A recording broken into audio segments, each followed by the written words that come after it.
In this video, you will learn 5 steps to becoming a priority in a guy's life. So if you're dating a man who makes you feel more like an option than a priority, then this is the video for you.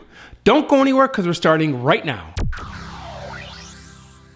Have you heard the saying, don't make someone your priority when you are simply their option? It's a powerful quote that hits differently because it's so relatable, yet it's profound. That's because when you're a guy's second option rather than his priority, you're fooled into thinking that you matter, except it's really not true. Instead, you're just getting bits and pieces of his attention when it's convenient for him, and just enough of his time and effort to keep you hanging on, believing that things will change and he will make you a priority in his life. And as you know, being in this state of limbo and being his option is a very frustrating and disappointing position to be in. The good news, you're going to learn the 5 steps to turn things around, and he will quickly recognize and prioritize you and your relationship. Oh, and then I'm going to share the most important point of this whole video. So make sure you stick around to get that last and most important point. So without further ado, let's jump into step 1. Let go of the reins in your relationship. It can be easy to fall into the trap of leading the relationship when you are doing most of the work by always reaching out to him through texting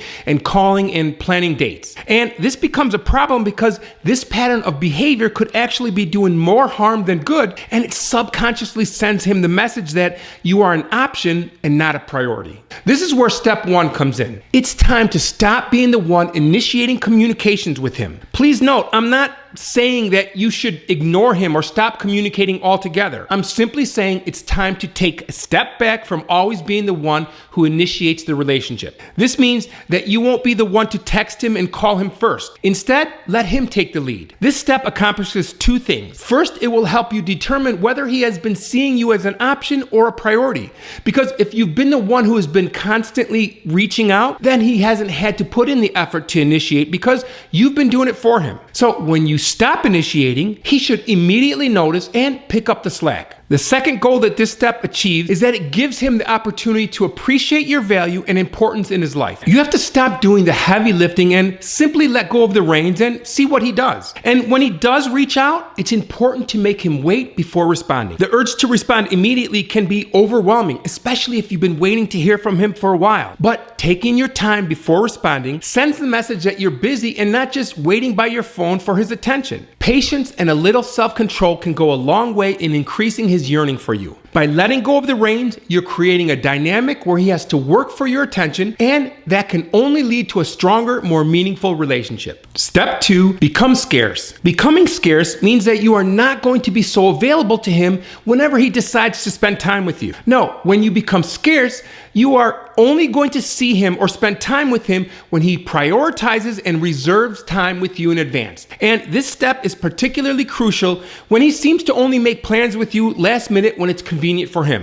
So if you want to be a priority, you have to make yourself scarce and not be available to see him when he calls and texts with a last-minute request. When a man values and prioritizes you, he's going to make sure he doesn't miss an opportunity to see you. So he will certainly find out when you are available, and he will make a plan with you in advance because he doesn't want to risk the possibility of not seeing you because you're too busy or you had already made plans. Look, it's easy to fall into the trap of being available to your partner all of the time. But what you probably don't realize is that by being constantly present, you're actually devaluing yourself and your worth in his eyes. It's the law of scarcity that we're talking about here. People want what they can't have, and things that are rare are more valuable. By making your time scarce, you are making it more valuable, and your partner will start to see you in a different light. The next time he calls you with a last-minute request to see you, you absolutely must not see him. Instead, offer him an alternative time when you're available for a date. This simple act will make your partner prioritize and plan his time with you. Think of yourself as a fine dining restaurant. You must make a reservation several days or weeks and even months in advance just to get a table. Likewise, your time is precious and valuable, and if he wants some of it, he must reserve it in advance. Don't be a drive-through where he can quickly get cheap and fast food. You're not a convenience. You're a prize that he has to earn the privilege of being with. Step 3, make him invest in you. This is a simple but powerful tip taken from the investment model of relationship commitment, which is a psychological theory that states, in part, that people care more and become more committed when they invest more of their time, effort, and other resources into their relationships. And let me make this clear. You are not looking for him to buy you things or to invest money with you. No, the goal here is to get him to invest his time, effort, and energy into you and the relationship. Because when he does, your value and importance in his life will go way up. But how do you get him to invest in you if you aren't already a priority? It seems tricky, but it's not. And here's what you need to do. You're going to ask him to help you with things, big and small, that take time and effort. When you're with him, ask him to help you with small favors. For example, you could ask him to help you with some work that you need completed,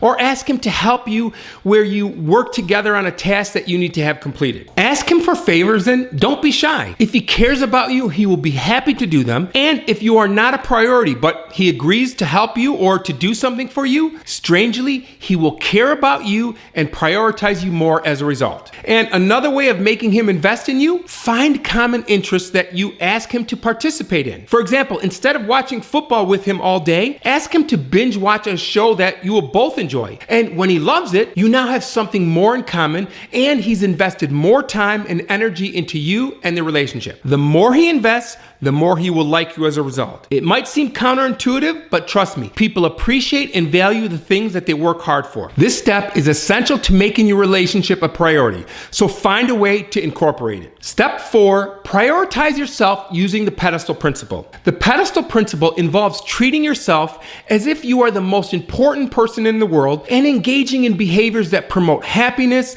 self-love, and personal growth. And this pedestal principle is especially important when you are in a situation where a guy tells you that he wants to date you, but he isn't ready for a committed relationship. And when you hear that, it's a huge sign that you're an option and not a priority, because he isn't worried enough about losing you to ask you to commit. That's when it's important to take the focus off of him and put it back onto yourself. Putting yourself on a pedestal means that you are going to give yourself uncritical respect and acceptance. You're going to treat yourself in an ideal way. You're going to put yourself first and prioritize yourself above all. That essentially takes your attention off of him and puts it back onto yourself. So resurrect your social life outside of his. Go out with your friends and have fun again, away from him. Do something for you. Take up a new hobby or do something that you enjoy. This forces him to recognize your independence and that you're not just sitting by the phone waiting for his calls. He needs to see you as a high-value woman with an exciting life. And when he sees you that way, he's going to want to be a part of it. And to be a part of that life,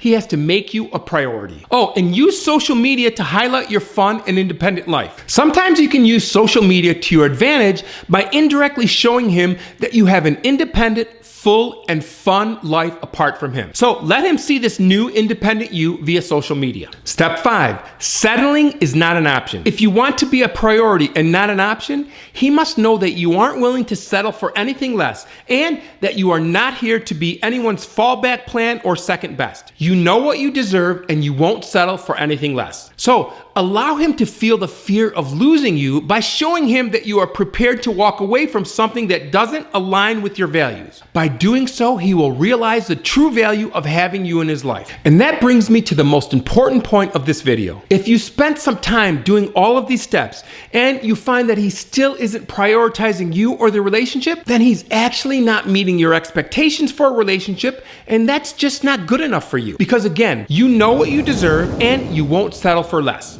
But I get it. It's not easy to walk away. It's not easy to accept the fact that a man doesn't want a relationship with you or that a man hasn't made you a priority. It hurts, and it hurts a lot. And when you tie your self-worth to the validation of a romantic interest, it makes you susceptible to feeling rejected and inadequate. That man that you've only gone on a few dates with doesn't hold the power to define your value. His perception of you is based on limited experiences and doesn't accurately reflect who you truly are. So instead of asking yourself, what's wrong with me? When he doesn't pursue a relationship, shift your perspective and question, what's wrong with him? Relying on someone else's approval to feel good about yourself is not only unhealthy, but also gives away your power. Instead, trust the process and know that if it's not meant to be with this particular man, it's for the best. Rejection doesn't diminish your worth as a human being or your chances of finding love in the future. Giving your power away by basing your worth on someone else's opinion of you will always create emotional suffering. when you shift into what you want instead of whether or not someone wants you, you gain so much freedom and you move forward with confidence. Check out this video about how self-love changes the way that you date, or click here to watch the video that YouTube thinks that you'll like. I'll see you in the next video.